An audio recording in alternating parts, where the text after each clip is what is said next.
예, 우리 함께 보는 말씀 민수기 9장 15절에서 23절까지입니다.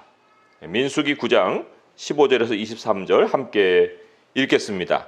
성막을 세운 날에 구름이 성막 곧 증거의 성막을 덮었고 저녁이 되면 성막 위에 불 모양 같은 것이 나타나서 아침까지 이르렀으되 항상 그러하여 낮에는 구름이 그것을 덮었고 밤이면 불 모양이 있었는데 구름이 성막에서 떠오르는 때에는 이스라엘 자손이 곧 행진하였고 구름이 머무는 곳에 이스라엘 자손이 진을 쳤으니 이스라엘 자손이 여호와의 명령을 따라 행진하였고 여호와의 명령을 따라 진을 쳤으며 구름이 성막 위에 머무는 동안에는 그들이 진영에 머물렀고 구름이 성막 위에 머무는 날이 오랠 때에는 이스라엘 자손이 여호와의 명령을 지켜 행진하지 아니하였으며 혹시 구름이 성막 위에 머무는 날이 적을 때에도 그들이 다만 여호와의 명령을 따라 진영에 머물고 여호와의 명령을 따라 행진하였으며 혹시 구름이 저녁부터 아침까지 있다가 아침에 그 구름이 떠오를 때에는 그들이 행진하였고 구름이 밤낮 있다가 떠오르면 곧 행진하였으며 이틀이든지 한 달이든지 1년이든지 구름이 성막 위에 머물러 있을 동안에는 이스라엘 자손이 진영에 머물고 행진하지 아니하다가 떠오르면 행진하였으니 곧 그들이 여호와의 명령을 따라 진을 치며 여호와의 명령을 따라 행진하고 또 모세를 통하여 이르신 여호와의 명령을 따라 여호와의 직임을 지켰더라. 아멘. 읽은 이 민수기 책은 출애굽을 배경으로 하고 있습니다. 우리가 출애굽하면은 이스라엘 민족이 해방된 사건으로 알고 있지만 그러나 하나님은 이 출애굽을 통해서 모든 세대에 하나님이 행하시는 구원의 그 패턴을 가르치고 계십니다. 우리에게도 이 출애굽의 패턴을 따라서 구원이 일어난 거예요. 출애굽은 노예에서 해방되는 거죠. 그런데 그 노예됨이 바로 세상에 묶여 살던 우리들의 과거입니다. 그리고 1차 목적지를 이제 시내산으로 향하게 하십니다. 거기에서 하나님을 섬기도록. 그러나 1차 목적지일 뿐이지 최종 목적지는 약속의 땅입니다. 우리가 지금 이 교회에서 예배를 드리지만 우리들은 하나님의 나라로 향해 가고 있어요. 그게 우리들이 돌아가야 될 본향입니다. 그리고 이제 그 중간 여정이 광야예요. 우리가 지금 또 살고 있는 이 환경이 광야라고 할 수가 있습니다. 이 세상 백성은 그렇게 변화된 과정이 없어요. 그들은 여전히 애굽에 머물러 있습니다. 오직 애굽을 벗어나지 못하고 사는 거예요. 애굽에서 태어나서 바로 왕을 섬기다가 그냥 거기서 생을 마치는 것이 세상의 모습인 반면에 하나님이 구원하신 백성에게는 엄청난 변화가 있는 거예요. 그거는 세상의 이 영역을 처음으로 떠나서 세상 밖이라는 곳에서 세상 안을 보는 눈을 갖게 해준 겁니다. 이게 하나님의 백성이 아니면 도무지 가질 수 없는 그러한 시야예요. 그런 눈을 가질 수가 없습니다. 하나님은 이거를 우리에게 자유라고 얘기하시죠. 자유가 자기 마음대로 하는 걸 자유라고 생각하겠지만 하나님이 우리에게 정의해 주시는 자유라는 것은 세상을 벗어나서 하나님 안에 들어와서 세상을 세상 밖에서 볼 수 있게 해주시는 것.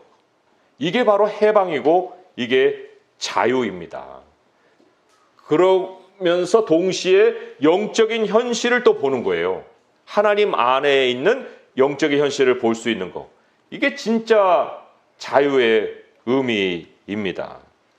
하나님이 왜 우리를 세상에서 빼내셔서 하나님 안으로 들어가게 하실까? 그 1차적인 목적이 어디 있을까? 우리는 궁극적인 목적이 하나님의 나라라는 것을 알고 있는데 하나님의 나라에 도달하기까지 하나님이 우리에게 가지신 목적이 있는데 그게 바로 예배라는 겁니다. 하나님을 섬기는 거예요. 바로 왕이 끝까지 거부한 게 뭐예요? 하나님 백성이 하나님을 섬기는 일을 못하도록 막는 거예요. 그 막았어요, 계속. 사탄이 가장 저항하는 게 바로 하나님 백성이 하나님을 예배하는 겁니다. 그거를 가장 방해하고 예배하러 나가지 못하게 만드는 거예요. 그런데 그 사탄이 하는 그 일이 얼마나 무가치하고 무의미하고 또 일어날 수 없는 일인가. 사단이 가장 무기력하게 되는 일 중에 하나가 하나님 백성이 예배하러 나가는 걸 막는 거예요. 그러니까 자기 있는 힘을 다 동원해서 예배를 못하도록 만드는데, 그런데 사단이 가장 무기력하게 되는 일이 뭐냐면 하나님 백성을 예배하지 못하도록 막는 일이라는 거예요. 이 세상에 살면서 하나님을 예배하는 자가 된다. 이거는 정말 하나님이 아까 말씀드렸듯이 주시는 자유일 뿐만 아니라 하나님 백성이 가지는 특권이고 사탄을 가장 무기력하게 만드는 길이에요. 우리가 예배하러 나가는 삶을 중심에 두고 사는 것이 사탄을 가장 힘 못 쓰게 만드는 일이라는 거죠. 그런데 어떤 사람들은 믿는 사람들인데 자발적으로 예배를 반납을 해요. 예배를 드릴 수 없는 그런 상황이 딱 벌어지면 그냥 뭐 저항도 안 해보고 그냥 내려놓는 거예요. 포기를 하는 거예요. 그 세상이 좋아하는 거죠. 그럼 뭐를 빼앗깁니까? 자유를 빼앗기는 거예요. 나는 그냥 내가 선택을 해서 예배를 안 드린다라고 생각하겠지만 그 배후에서 일어나는 또한 굉장히 무시무시한 영적인 현실이 나의 자유가 없어진다는 거예요. 그렇게 하면은 자유할 것 같은데, 세상이 하라는 대로 하면은 더 자유할 것 같은데, 그게 바로 노예로 다시 돌아가는 일이다. 그러니까 우리가 투두 리스트가 있잖아요. 해야 할 목록을 우리가 삶에서 정리를 하잖아요. 그러나 우리의 1차 해야 할 목록은 뭐냐? 예배예요.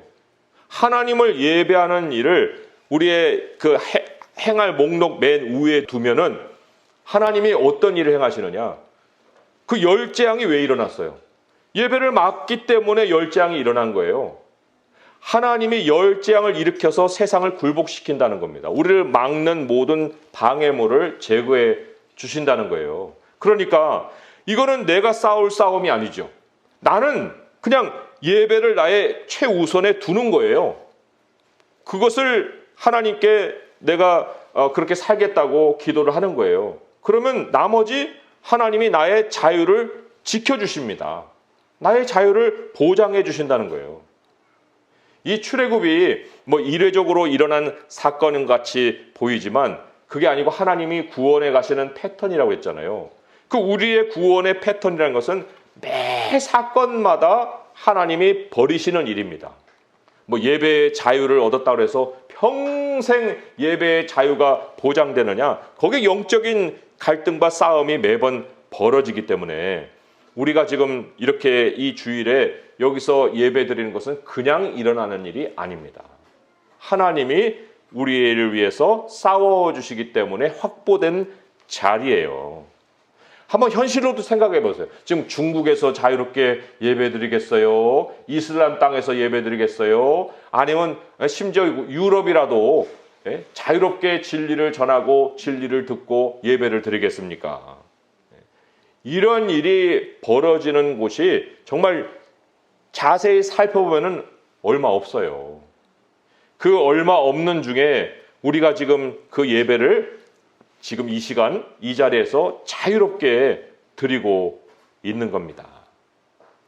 인생의 1차 목적지가 이 신의 산이라고 했듯이 우리들이 항상 인생에 큰 기둥을 세워놓고 삶을 세워가려고 해야 됩니다. 그 삶의 큰 기둥이 바로 하나님이 나로 예배드리게 하는 장소예요. 구체적으로는 우리 교회죠. 내가 섬기게 해주신, 내가 하나님을 만날 수 있도록 나오게 해주신 이 교회가 바로 우리 인생의 큰 기둥이다. 예배를 드릴 교회도 없는데 인생이 형통한다? 이런 일이 없어요. 왜냐하면 그 말씀을 근거로 제가 말씀을 드릴게요. 베드로전서 한번 가보세요. 베드로전서 2장 4절에서 5절입니다. 베드로전서 2장 4절에서 5절 신약성경 378쪽에 있어요. 같이 한번 읽어볼까요? 시작. 사람에게는 버림바 되었으나 하나님께는 택하심을 입은 보배로운 산돌이신 예수께 나아가 너희도 산돌같이 신령한 집으로 세워지고 예수 그리스도로 말미암아 하나님이 기쁘게 받으실 신령한 제사를 드릴 거룩한 제사장이 될지니라. 여기 우리를 뭐로 정의했냐면 산돌이라고 정의했습니다. You are living stones. living stone이라는 것은 지어져 가고 있는 과정을 지금 빗대서 한 얘기예요. 신령한 집으로 세워지고라고 나오죠. 세워진다는 것이 나의 인생이 함께 세워진다는 거예요. 교회와 함께 우리가 신령한 집으로 세워지고 있는 것이다. 그러나 우리가 하나님이 우리로 접붙여 주신 예수님 밖으로 나가면 이제 이 자라는 것이 멈추는 거예요. 돌이 돌덩어리가 되는 거예요. 자라지 않고 그냥 바위 덩어리가 되는 거예요. 그러나 예수 그리스도 안으로 들어오면 우리의 집이 견고하게 세워지고 계속해서 세워지는 거예요. 돌이 살아있어요. 돌이 계속 커갑니다. 우리 코로나로 인해서 어떤 변화가 지금 우리 교회에 찾아왔습니까?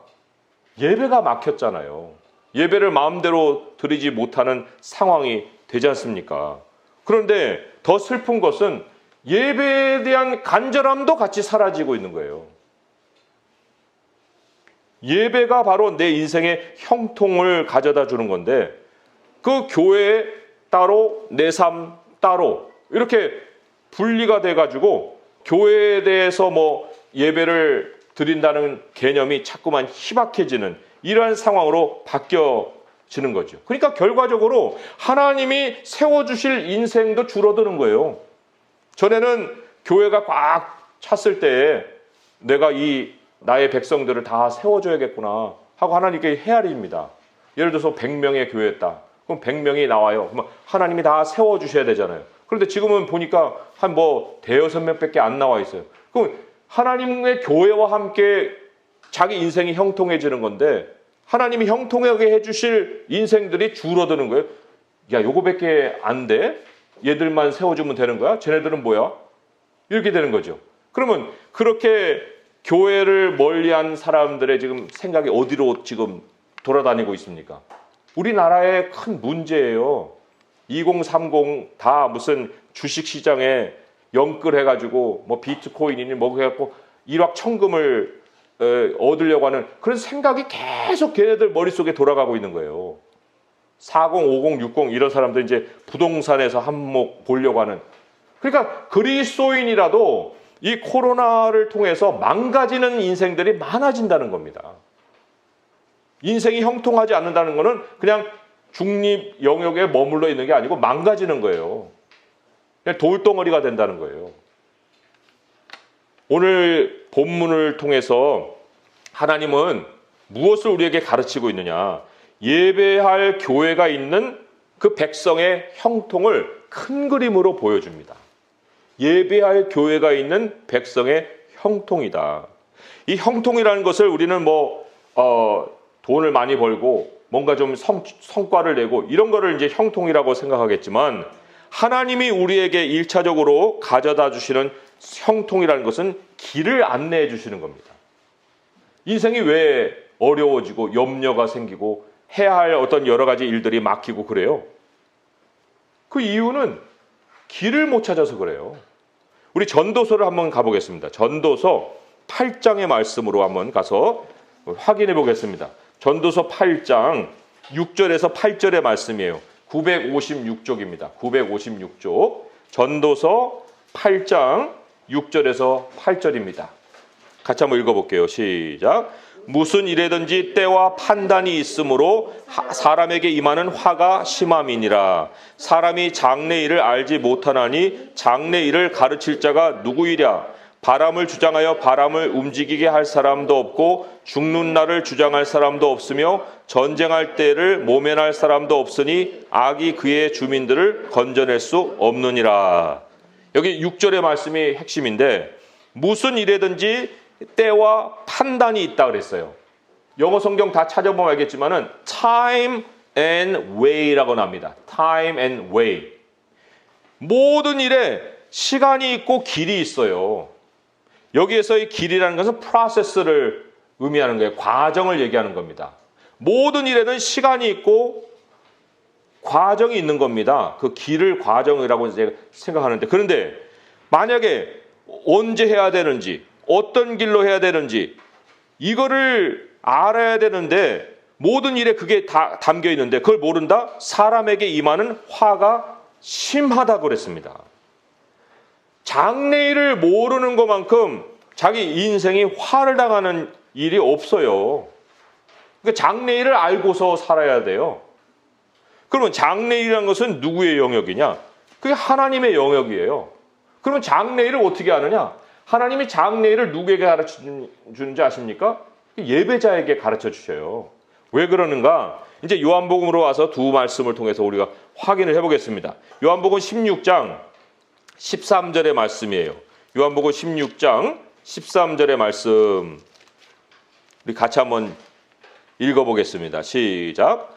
그러나 진리의 성령이 오시면 그가 너희를 모든 진리 가운데로 인도하시리니 그가 스스로 말하지 않고 오직 들은 것을 말하며 장래일을 너희에게 알리시리라. 여기 엄청난 선포가 있어요. 장래일을 알려준대요.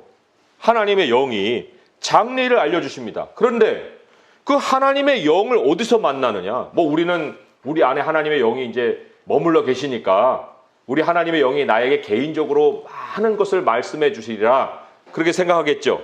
자, 그러나 우리가 이 말씀을 다른 말씀과 연결시켜서 볼 때 그 성령이 장래를 말씀해 주시는 장소가 굉장히 특정되어 있습니다. 요한복음 4장 23절 우리 예배 때마다 우리가 듣는 말씀이에요. 요한복음 4장 23절의 말씀 같이 한번 읽어보도록 하겠습니다. 시작. 아버지께 참되게 예배하는 자들은 영과 진리로 예배할 때가 오나니 곧 이때라. 아버지께서는 자기에게 이렇게 예배하는 자들을 찾으시니라. 그 다음부터요.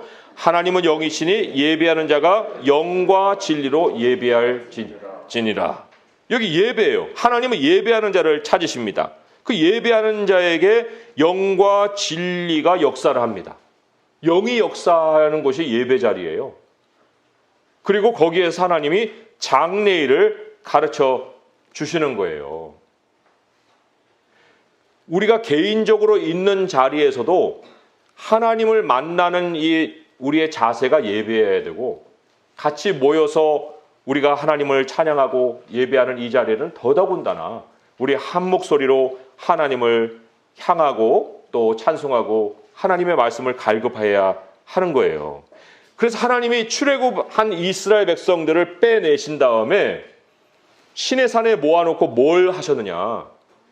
왜 시내산으로 옮겨갔을까? 그냥 약속의 땅으로 쭉 곧장 가버는 되는 일을 왜 그러셨을까? 그 목적이 있는 거예요. 1년간 시내산에 이제 잘 머물게 하면서 하나님이 하신 일이 있거든요. 오늘 이제 본문으로 돌아옵니다. 오늘 본문으로 돌아오면은 거기에 힌트가 있어요. 힌트가 오늘 첫 절 15절에 성막을 세운 날에 이렇게 나와요. 성막을 세운 날에.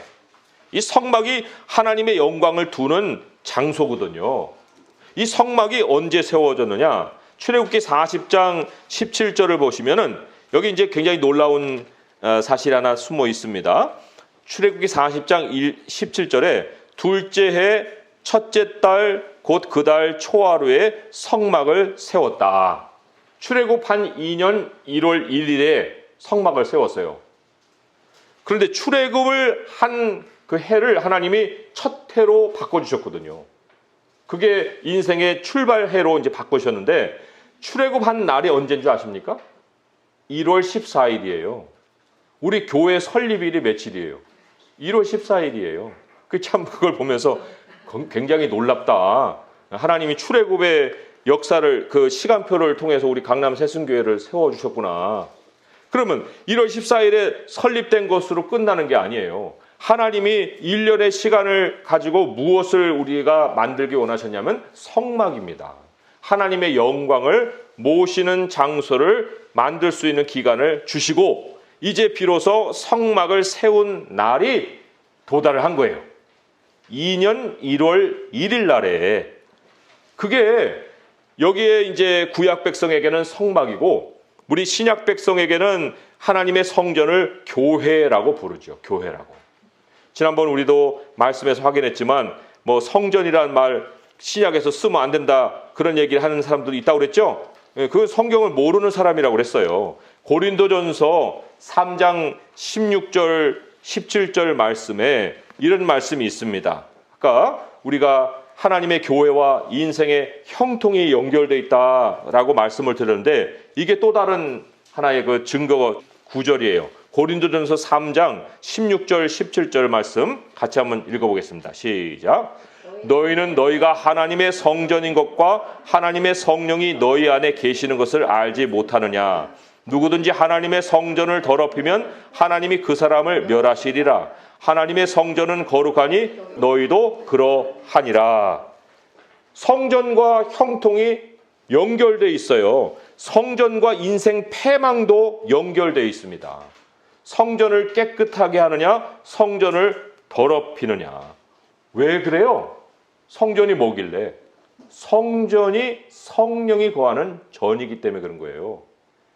내 몸이 내게 아니고 성령이 거하는 전이고 우리 교회가 우리 교회 건물이 아니고 여기가 바로 성령이 거하시는 전이기 때문에 그 성령을 소중히 여기느냐 내가려 두느냐에 따라서 인생이 형통하느냐 패망하느냐가 갈린다는 거예요.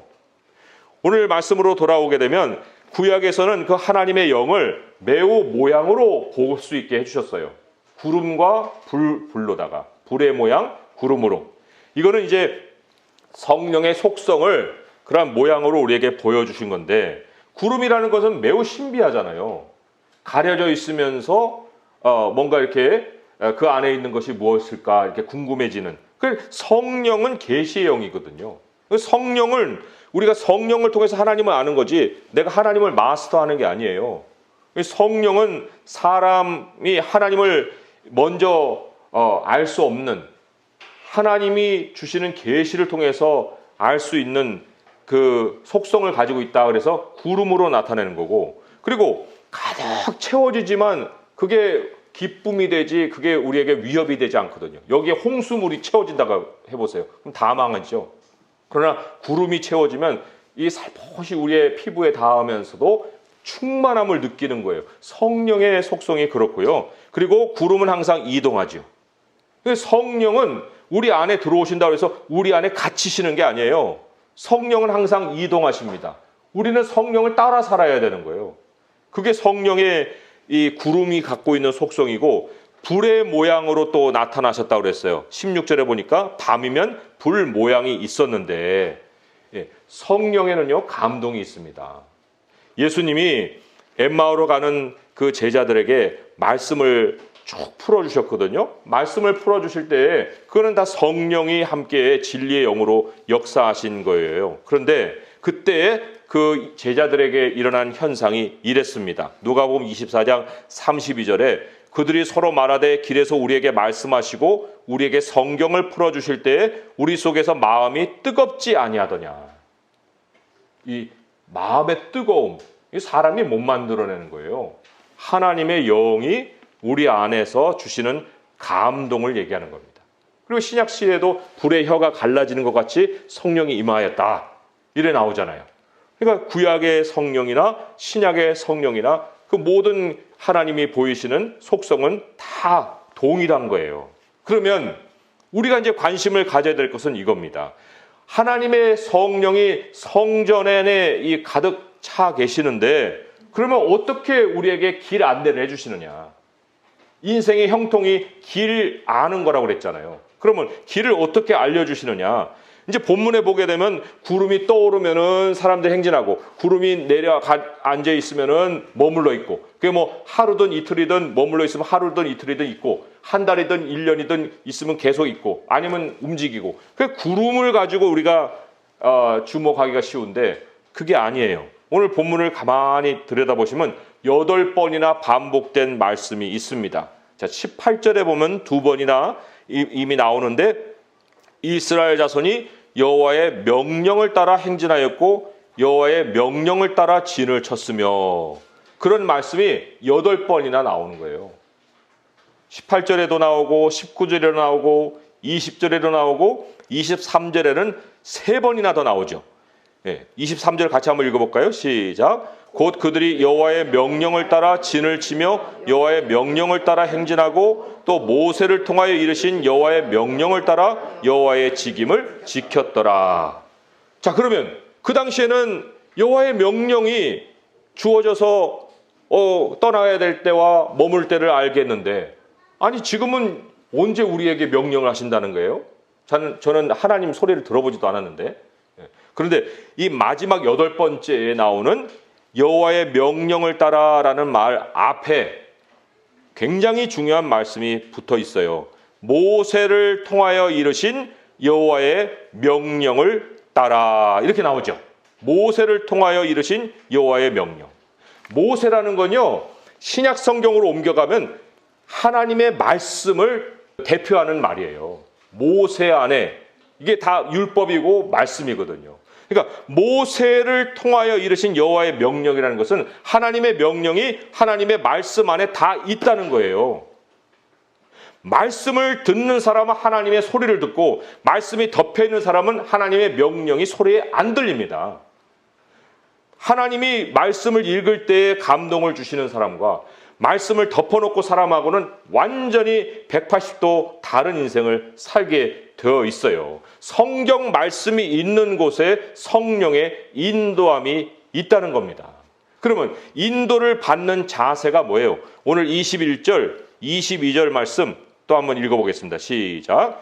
혹시 구름이 저녁부터 아침까지 있다가 아침에 그 구름이 떠오를 때에는 그들이 행진하였고, 구름이 밤낮 있다가 떠오르면 곧 행진하였으며, 이틀이든지 한 달이든지 1년이든지 구름이 성막 위에 머물러 있을 동안에는 이스라엘 자손이 진영에 머물고 행진하지 아니하다가 떠오르면 행진하였으니. 이게 바로 이동 준비입니다. 우리가 성경을 읽을 때 우리에게 가장 중요한 자세가 뭐냐면 하나님과 동행할 준비가 되어 있어야 되는 거예요. 시간을 하나님께 드리고 성경을 읽어야 되는 거예요. 그런데 보통 우리 범하는 실수가 뭐냐면 내 아젠다가 있어요. 이미 기둥 딱 박아놨어요. 하나님이 거기로 오셔야 돼. 내가 하나님과 움직일 자세가 안 돼 있어요. 그걸 채워주지 않으면 하나님 응답 안 하셨다고 자꾸 얘기하는 거예요. 그러나 하나님이 우리에게 원하시는 자세는, 야, 내 시간을 따라. 내가 움직이면 너도 움직이는 거야. 너 마음에 감동이 왜 없는 줄 아니? 그거는 너 생각에 빠져 있기 때문에 그런 거야. 너의 모든 길과 마음의 생각을 내려놓고 내 말을 들어라. 그러면 내가 너의 앞길이 되어줄게. 그러니까 하나님이 우리에게 요구하시는 말씀입니다. 머무는 동안에는 그 자리에서 100% 만족하고 즐기는 거예요. 우리가 삼성동에 예배초서 2년을 보냈는데 뭐 지금 아쉬워요? 아쉬울 거 없어요. 2년 동안 하나님 거기서 충만하게 지내게 하셨고 여기로 오게 하셨어요. 그럼 여기에서 얼마나 지내야 됩니까? 하나님 더 이상 우리를 움직이지 말아주세요. 그럴 이유도 없어요. 하나님이 여기서 한 달 있다가 다른 데로 가게 하든지 뭐 10년이 있게 하든지 그거 하나님의 결정이고, 우리 있는 동안 만족하면 되는 거예요. 우리의 삶의 장소에서 우리의 모든 태도가 그래야 되는 거예요. 하나님, 이 사업 망하면 안 돼요. 이거는 내 평생을 형통하게 만드는 나의 그 생명의 근원이에요. 그런 게 어디 있어요? 야, 사업 접어. 다음부터는 이거를 하는 거야. 그럼 그렇게 하는 거죠. 그런데 그런 마음의 감동이 그냥 오는 게 아니고, 하나님의 말씀을 우리가 가까이 대할 때 하나님이 순전하게 우리의 마음에 평강도 주시면서 마음을 통해서 하나님의 길을 말씀으로 인도해 가신다는 것입니다. 우리에게 영생이 있잖아요. 영생이 있는데 땅에 어디를 아쉬울 게 어디 있어요? 지금 20대가 아쉽니까? 30대가 아쉬워요. 지나온 세월이 아쉬울 게 없잖아요. 영생을 향해 가고 있기 때문에. 그래서 오늘 말씀을 마무리하면서 야고보서를 하나 찾아보겠습니다. 이 야고보서의 말씀 속에 우리가 이동하는 자세가 뭐냐 하는 것을 잘 가르치고 있어요. 야고보서 4장 13절 17절까지입니다. 야고보서 4장 13절에서 17절까지 말씀 읽겠습니다. 시작. 들으라. 너희 중에 말하기를 오늘이나 내일이나 우리가 어떤 도시에 가서 거기서 1년을 머물며 장사하여 이익을 보리라 하는 자들아, 내일 일을 너희가 알지 못하는도다. 너희 생명이 무엇이냐? 너희는 잠깐 보이다가 없어지는 안개니라. 너희가 도리어 말하기를 주의 뜻이면 우리가 살기도 하고 이것이나 저것을 하리라 할 것이거늘 이제도 너희가 허탄한 자랑을 하니 그러한 자랑은 다 악한 것이라. 그러므로 사람이 선을 행할 줄 알고도 행하지 아니하면 죄니라. 여기 선이 뭐겠어요?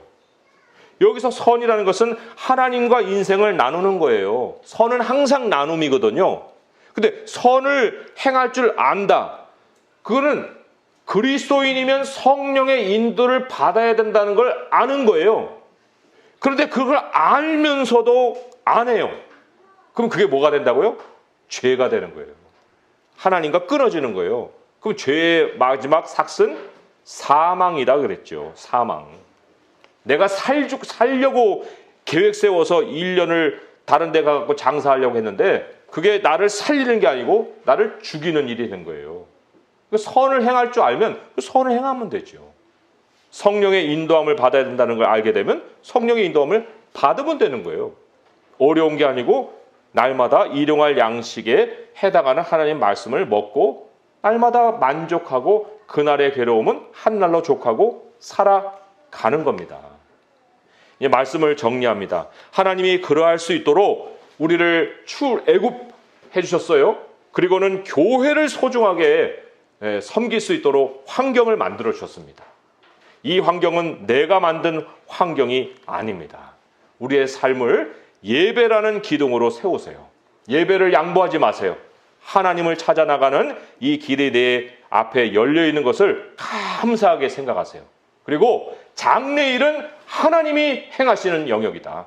하나님의 영이 내 마음에 말씀을 통해서 감동을 주시는 것이다. 내가 해야 될 자세는 하나님과 함께 언제라도 움직일 수 있는 준비가 되는 것이다. 하나님이 내 시간을 주장하시도록 하는 것이다. 성령의 인도함을 따라서 살아가는 것이다. 그럴 때 우리 하나님이 교회와 함께 나의 생애를 형통하게 하시는 줄 믿고 이 말씀을 따라서 오늘도 우리 주님이 어떻게 움직이시는지를 주목하면서 한 걸음 한 걸음 형통하게 살아가는 성도 될 수 있기를 주님의 이름으로 축원드립니다. 기도하겠습니다. 하나님 아버지, 우리가 우리 생각에 빠져들면은 이 인생이 얼마나 어려운가 그 생각에 몰입되어서 우리의 삶이 가라앉고 어두워지고 그리고 소망도 없어집니다. 그러나 하나님, 우리의 모든 삶을 창조하시고 살게 하시는 분은 주님이십니다. 우리를 홀로 두지 아니하시고 영으로 함께하여 주시고 우리 자신이 성전되게 하시고 함께 모여 주님을 예배할 수 있는 교회도 주시고 아버지여, 우리 하나님께서 날마다 양식을 통해서 먹이시고 그 양식 안에 우리들의 마음에 감동 있게 하시고 아버지의 명령을 따라서 길을 걷게 하십니다.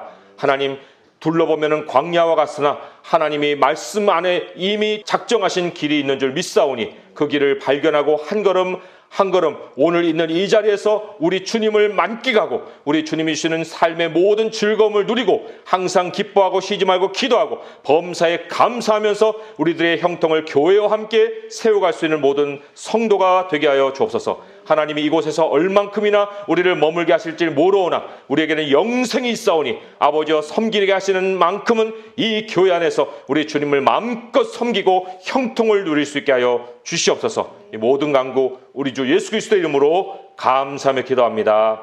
아멘.